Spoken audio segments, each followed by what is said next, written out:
Ball coach Ryan McGuyre is our first guest tonight. Welcome to you. J-Mo, thanks for having me. Thank Always you. fun to hang out with you. Thank you for being here. You said you didn't yell much in practice. You got your voice. The rasp is here all season. Right.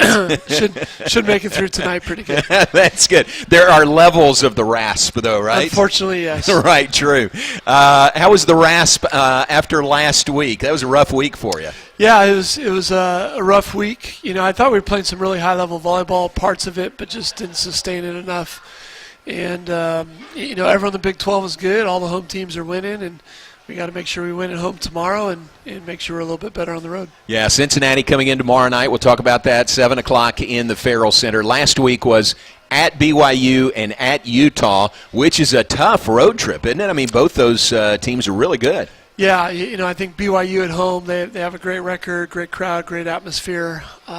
Really liked how we came out and fought with them early on, and, we're neck and neck and, miss a serve there at the end, or a ball hits the net and trickles over, and that's kind of your difference there. But we caught them hot, too. Like, we've watched them. We probably, that was their best match of the year. Oh, wow. We're Baylor. We're going to bring that out of the other teams that we have. And then, Utah's been, I think one of the best teams in the Big 12 this year that maybe people aren't talking about. 11 wins in non-conference, and, they swept TCU, so they're good at home as well. So it'll be interesting to see how the rest of this conference goes. Still like our team, love where we're at. I think we talked about it earlier. Like, nobody's going to go undefeated, and everyone's taking some losses. So, we just want to keep it at a minimum and plan on winning the rest. I think last week BYU was ranked when you played them. Utah was not. But are they this week? Did Utah jump in? Yeah, Utah jumped in. Right. So Big 12's got, 5-6 teams ranked in top 25 right now. Yeah, that's amazing. And you're one of them. That's great. I thought it was good, very good respect for your program that you were 18th a week ago. You lost on the road to BYU and Utah, two good teams, but you stayed in the top 25. You only fell 4 spots. Yeah, it's tough, and across the country other teams are battling it out as well. But, I think Utah had a softer schedule. Like, they're really good, but really didn't play anybody, so it's hard to know. I'm a voter. I've ranked them top 25 the last 4 or 5 weeks just because I've watched them, seen them play. But I think until they were able to see some tough teams, the other voters weren't going to put them in. And it's probably the right thing to do if you have a softer schedule. But it's Big 12 is really good, top to bottom. You're a voter. I didn't know that. Yeah. All right. How much time does that take? I mean, I know you want to be diligent in watching other programs, especially around the country. Yeah, well, I've Coach Walker help me as well. So Sunday nights he'll always send me his top 25, okay. And then there's an advantage being a voter because you get all the matrix and all the charts and updates on what's happening across the country, like sent directly to me. So, I normally do that Monday morning. They come out Mondays around noon or so. And, it can take me through top 25, and I can see the scores and the matches and who played who. So that helps me make some decisions, move it around, and, keep my eye on the teams that are not in the top 25 that are in there. And then, Coach Walker's watch a lot of volleyball too, and so I kind of put it all together and go from there. That is good information. It is. I like that just from to see how teams are trending and who's hot and who's not and how that works. Let me ask you this. You played, your schedule this year was almost opposite of last year when you played so many tough road matches early in the season. This year you had so many home matches, I think only one on the road, right, at Rice in non-conference. But then when you go on the road in conference, when you have to, like tough places like Provo and Salt Lake City, do you think there's any correlation there that you haven't been in those situations much this year? Not as much this year with this squad, but last year we had no seniors, so like everyone who's on the team pretty much went through all of that last year. So, for like a BYU, there's no surprise there what we're getting into. I always kind of look at that like, how do we start? Like if we show up on the road and we're flat in the first set, hey, that's kind of on me. Were we prepared? Did we travel right? Were the right amount of rest? Were we emotionally and mentally engaged for that? And like I said, that was our strongest set. We're playing good volleyball. then if you don't win the match, then it's okay. But you won the first set. I feel like we traveled, prepared well. Then it's about the adjustments, and so. Hey, we got to make the adjustments a little bit better. So I felt like this road trip was a little bit about the steadiness and a little bit more about the adjustments versus kind of getting there. Utah brand new to the Big 12, so it's first time there for everybody, regardless of what we do. But our team's been really good playing for an audience of one. So whether it's home crowd, away crowd, like I think their drive is still pretty good, and pretty healthy internally. Like that. Very good. Did you play in the Huntsman Center? Did they play volleyball in the at Utah? Yeah, at Utah. Yeah. Okay. Yeah. Very good. Big, Which a big big giant place. arena. It's It's the Farrell Center, but all red. Yeah, that's right. So. And in Provo, did you play in the Marriott Center or no? They play in the field house. I forget the name of the field house there, but it's. It's they cut off the end of a track that's probably been there since like 1920. Really?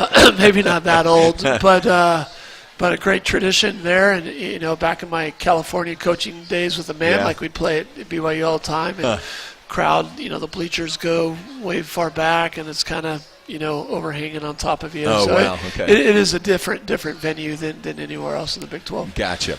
Well, you are 9-3 at home this year, and 4 of your next 5 are at home. So let's talk about that when we come back. Cincinnati coming in the Dig Pink match coming up tomorrow evening. We'll talk about that as well. And we're back with Ryan McGuyre, Baylor volleyball coach, and I think I'm sorry to have hashed and rehashed last week so much with you, 0-2 on the road, but back home now for 4 of your next 5, beginning with Cincinnati tomorrow night, 7 o'clock in the Farrell Center. And as I mentioned, it is the Dig Pink match. Do you see Miss Diana here? She is ready a night early in the pink. That is fabulous.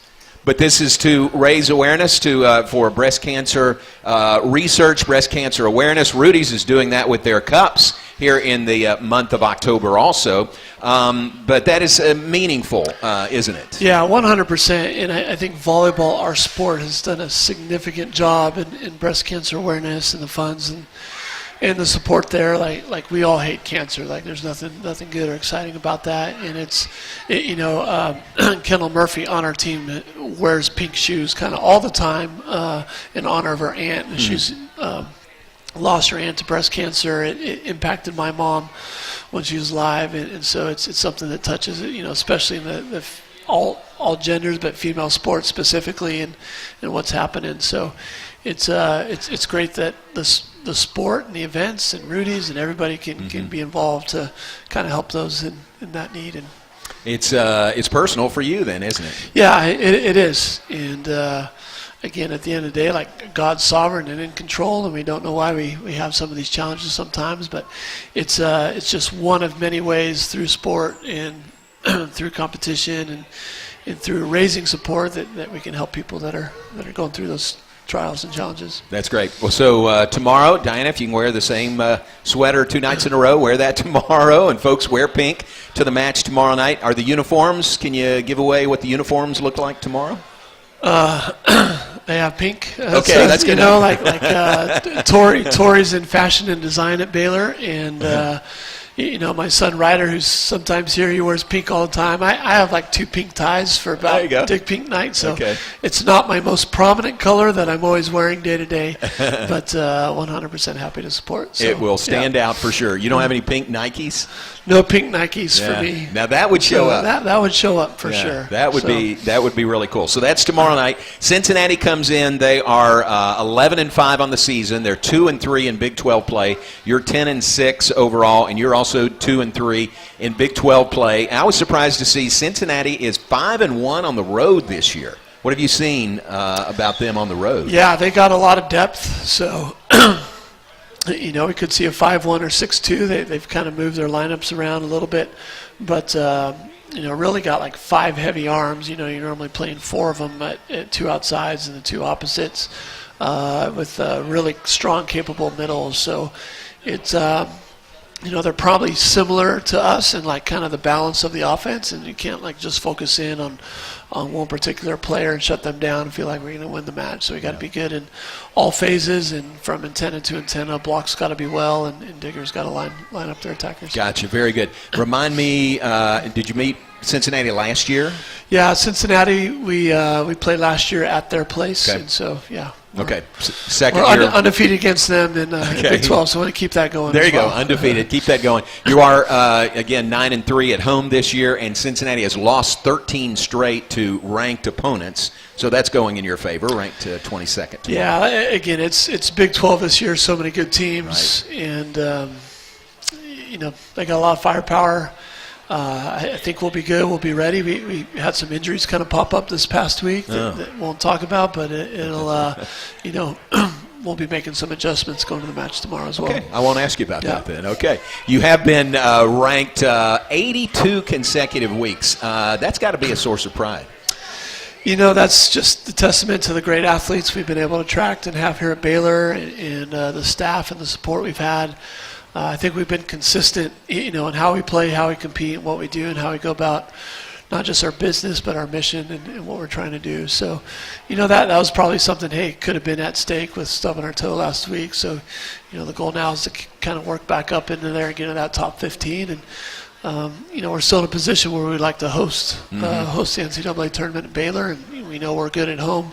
And so we got to take care of business so we can get more home games in December. Yeah, that new Terraflex floor, man, we got to get more. Yeah, got to get some postseason there. It's the girls love it, and it feels good, and that's I know we talked about it last time, but we're able to train harder and longer and recover quicker. Yeah, it looks good too. I mean, it really looks good in person and on TV. Where are you RPI wise right now? Before last week, we were sitting at 14 or 15. We probably dropped down into that 22 range there. Okay. So, want to work our way back up, and top 16 is kind of where you need to be. Because top 16 have the opportunity to host. Can I tell you that Madeline Allen, in her notes for the match tomorrow, says you're number 19 in the RPI. Okay. So you didn't drop that far, Yeah, really. well, it's like I said, we have a tough schedule. I think Madeline maybe knows, it's bounced around from 5 to 10 toughest schedule in the country. Wow. Okay. So, we've been as high as 1 at times, but we're normally always top 10, top 5 when it comes to strength of schedule. And, not trying to hide. We want to play good teams. So 5 Big 12 schools are in the top 25 of the RPI, so that speaks to the depth of the league and really the strength of the league overall. Yeah. I think we can continue to get back in the win column. And again, this is a team that I feel will keep on improving as we keep going. We'll be good, but knowing you're playing so many top-ranked, high RPI teams, it's going to continue to move us up. And there's probably a few teams that are in there when they hit conference and they have the weaker conferences. Just, they may still win, but it's going to drop them a little bit because of their strength of schedule. First question from Michael Ban Kelly. Michael's right there. He says, what area has seen the most improvement this season? Yeah, I really love how our middle blocking has improved. Allie Andrew in particular has really been persistent, grown. She's led us in kills in some matches, hitting at a high percentage. Just her commitment to be relentless. It's the hardest position I feel in our sport. You got to get on, get up, get off, work hard. Coaches are probably yelling at that position more than anybody because there's an expectation for them to be involved in every play, especially on defense. So I think Allie's done a great job with that position group with AG, Manu, and Tori have been working really hard. And then, I think an area that we need to continue to improve but are seeing improvement, our serve receive. I think Elise has come a long way with her serve receive. Kendall Murphy's come it's been a huge impact. Her serve receive, Tahani as well. And then finally, this was something that hurt us a little bit last year was some of the unforced errors. And so our error percentage offensively and attacking has come way down, and that's kept us in matches and then allowed us to score some blocking or maybe let the other team give us a few points. We talk sometimes on the broadcast about service errors. How much does that get under your skin? Like serving, we talk about it's a closed loop skill. Volleyball is a team sport, but serving is the one thing that you have full control on. As an attacker, it kind of depends on the set, depends where the blocker's hands are, what kind of defense are they in rotation, perimeter. Even as a passer, hey, where's the server coming from, the pace, topspin, float serve. But like when you're serving, like serving to me is normally an indicator. You know, we talked about when we travel, like, hey, what's the mental mindset of our athletes going in? And if for some reason someone's struggling from the service line, hopefully it doesn't, but that might be the first tip-off, like it could affect some other area. So when it's a closed-loop skill, like they have full ownership in that. And so we know we have benchmarks, like a percentage, like a free throw shooter. There's a rhythm, there's visualization to it. But unlike free throws, there's this balance of aggressiveness to be disruptive to the other side, but not carelessness where we're giving away points. So we're, we want to be like 93% or higher, and we're really just trying to serve tough enough to take out the middle of the other side. Like we're really not looking for aces, but if we can serve to where they're pulling the ball up or they're not perfect passes to the setter, we feel our blockers in defense, now that the quick attack is out, that we're going to put up a good block and should have a chance to take a swing back. So we look at our servers and be like, hey, are we getting a chance to swing after your serve because of how disruptive it is? Or the old joke is, if you serve lollipops, you're going to get licked. And so you can't just serve easy. Very good. That's a great description. Thanks very much for that. If you want to be 93% or better, do you know where you are right now? Yeah, we're 91%. 91%, okay. That's still very high, it seems like. All right, thanks for that. Roy asks, we have heard some crazy recruiting stories. What is your best, craziest recruiting story? Best, craziest recruiting story.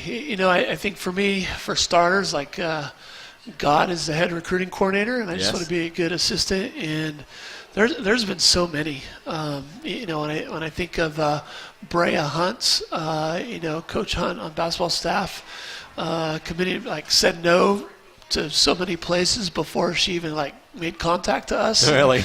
I wasn't sure. That one happened late in the game. Hannah Sedgwick was a real special one. That family came and it's 2015. We had committed a setter. She was supposedly one of the top setters in the state of Texas. Said yes, and then I picked up a walk-on setter because we need another setter in the gym. You got to compete and play 6-on-6, and for whatever reason, they're upset that I recruited another setter in the class. I'm giving you full scholarship. I'm not here, but right. And this is year one for me, and at Baylor it kind of devastated me. But and I called Hannah's family from Iowa saying hey, I got a setter committed. I'm like, oh, we're just going to come by and visit anyways. And their morning visit just happened to be the very morning after this horrible phone call I felt like I received the night before. And I'm like, I don't know if you're good yet or not, because I kind of I moved on, but it's just, it was such an encouraging conversation. And I went and go watch her again right away, and she was amazing and awesome and All-American for us. So that was a special story. And then, when I coached guys, I had several players from Africa. For the older ones in here, if you ever saw the Kevin Bacon movie, The Air Up There, where he's going out there, literally, one of my favorite players, Shamsu Awudu was his name. His VHS tape was playing on hard-packed dirt out in the field. He's from Ghana, Africa. The kids would have to run out and get the one ball before the cows would start chewing on it out in the field. Come there and they're playing shirts off with just muscles popping out everywhere.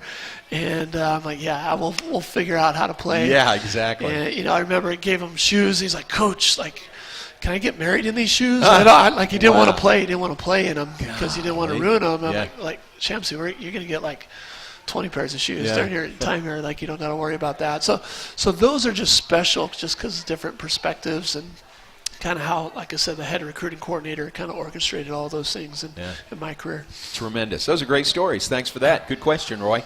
John Jackson, John's right back there. He asked, what are the key analytics you use to develop your players? Yeah, so we post-practice, post-match, I get a report. It's about 100 pages of information. So there's a lot of analytics involved in volleyball. I think the key ones to our success is we're looking at our first ball side out. So on team serve, how often are we killing it on the first attack before we let them have an attack? And so That starts with passing, so we're analyzing our passing. Hey, what does Lauren pass on her left and her midline on her right with their hands short? Then tactically, we want to go after teams where they're weaker in that area. So the passing analytics, I think, is really important. And then the reverse side of that is the serving analytics. So we have radar guns that are up in our gym pretty much permanently. Now the basketball's out, we're trying to make them always permanent. We're moving around to that. So so our athletes know how fast they're serving. And so we want to be at 93%. So, we know Elise can rip a jump serve and like 52 miles an hour. That's our optimum speed, to be closer to 93% and still be disruptive. Without saying their name, some of them want to jump float at like 48, and when they're in, it's amazing, but they're at like 60% in on that. So looking at the arm speed, those are some of the analytics in there. In the weight room, like jump height and measurement, how high they're touching, correlates how long you're going to be in the air, and kind of the angles that you can have on it. We look at our kill percentage. So kill percentage is, hey, if we set you 10 times, how many balls out of 10 are you killing? We really want to be at like 50%, want to kill 5 out of 10. The stats you normally see is your efficiency. So that's your kills minus your errors is your efficiency. So if you kill 5 balls, but you hit 5 balls out, 5 minus 5 is 0, you're hitting 0. Yeah. We look at your block percentage. How often are you getting blocked if you have an error versus how many are just going straight to the sideline on it. And then with all of those analytics, volleyball, there's 6 rotations, and then so you can multiply that by 6. So hey, we know we're first ball side out in rows 1, 2, 3, really good. 5, 6, we got to work on rotation 4, like row 4 and without giving away too much like that, that's been one we've stubbed our toe in that row. So then you look at your passing in that rotation, or kill percentage, or setter distribution. Analytics we look at is like, how often do setters repeat hitters after an error? How much do they repeat hitters after a hit? What does that look like? We look at analytics. I use the term Jack and Jill.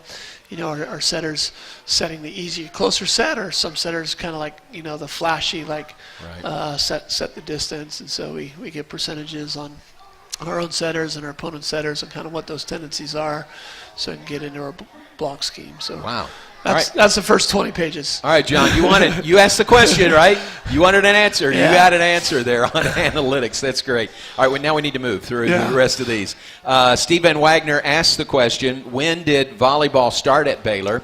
Diana Van Wagner answers, she Googled it, and it was 1978. So that's the history of Baylor volleyball. I was 2 years old in 1978, and I had a teddy bear maybe, but it's a great sport. It's coming along like women's volleyball is the #1 team sport for females. I've been that way the last 5 years, so it's growing. We got 3 pro leagues in the United States now, and it's continuing to get better and better. Tremendous opportunities. Scott Van Kelly asked, how is the freshman class adjusting to life at Baylor? They're adjusting really, really well. I think it's a transition. My own daughter's a freshman in college now out in California, but it's I think they kind of always go through the phase of like, this is awesome, I'm away from home, it's fun, like I have my best friends. Yeah. Double days are hard, but it's all right. Like I'm playing the sport I love, and then school starts, and I'm like, oh man, I gotta go to class, and then you start traveling, and then there's kind of like, man, there's always, it's different than what you expected, no matter what, and then they kind of wrestle through that, and then they come out of it like, hey, I'm gonna be okay in doing it. So. Grace Carroll lately has been doing really good for us in the gym, and Taylor Crane's like the top with the joy and the energy just getting out there. So we got a great freshman class, and looking to add to it. Fun to see. Good luck tomorrow night. Good luck the rest of the season. Thank you very much. Yeah, thank you.